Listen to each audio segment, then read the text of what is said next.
Summer with Aunt Ting. Story by Jason Lublinski. Illustrations by John Carrozza. Chapter 1. The Filmmaker.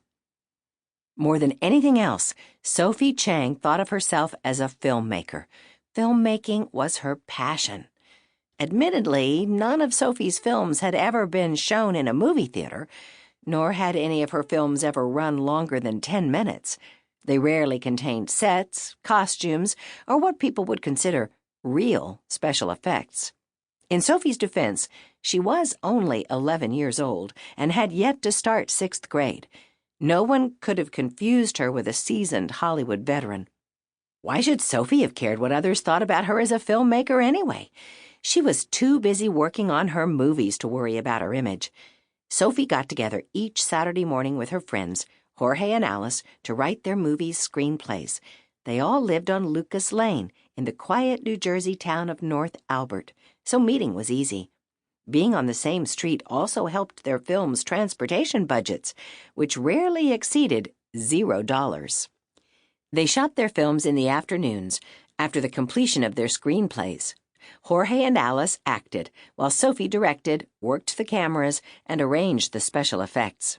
Using the babysitting money that they earned, Sophie created the special effects from soap bubbles, tinfoil, balloons, sparklers, mirrors, and the like. If it could be purchased from a convenience store for $5 or less, then she would use it. Otherwise, it was too expensive. Despite having to work with tight budgets, the three filmmakers had already shot such classic works as Pirates of New York, Pirates of New Jersey, and Pirates on the Moon. In between their pirate sagas, they had created the memorable works Revenge of the Yak, Guppy Love, and Don't Point That Hairspray at the Camera.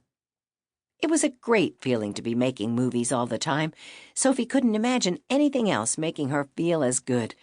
Then, in the summer between 5th and 6th grades, something else came along that did make her feel better. What was it that gave Sophie such happiness?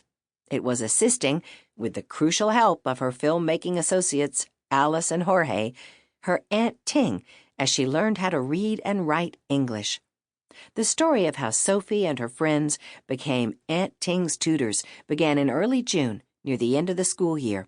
Sophie was finishing 5th grade and getting ready for summer vacation. She was also preparing to tackle her biggest film project ever, a 20-minute movie. "It's going to be our magnum opus," Sophie told Jorge and Alice. "Our magnum what?" asked Alice. "Our magnum opus," repeated Sophie. "It means one's greatest work. At least, that's what my dad said. It's Latin, which I guess everyone had to learn back when he was growing up." Jorge got excited. "Wow! You really think this will be our best movie ever? Even better than Pirates on the Moon?" Sophie grimaced. "Pirates on the Moon was one of our first films," she declared. "Now that we're master filmmakers, the sky's the limit." Sophie's enthusiasm was contagious. "It'll be more realistic," Alice chimed in. "It'll have more action, more romance, more drama, more everything." "Hey," she asked Sophie, "what should we call it?" "I was thinking we'd call it Wrath of the 50-Foot Mutant Gerbil," said Sophie cheerfully. "If you guys like the title, that is." "Cool," Jorge and Alice replied in unison. They were definitely on board.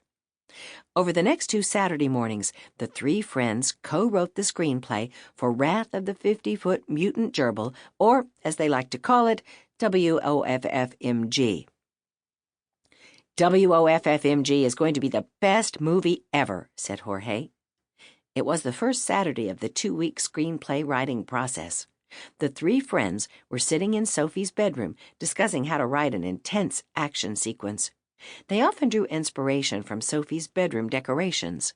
The walls were covered in sci-fi movie posters, and everywhere you looked, at the bureau, floor, or bookshelves, sat countless sci-fi movie action figures. It was the bedroom of a serious movie fan. By 11 o'clock, they had completed nearly 9 full pages of their script. Unfortunately, their progress stalled at a difficult action sequence on page 10. They decided to act it out. Jorge played the role of Mr. Superpowerman.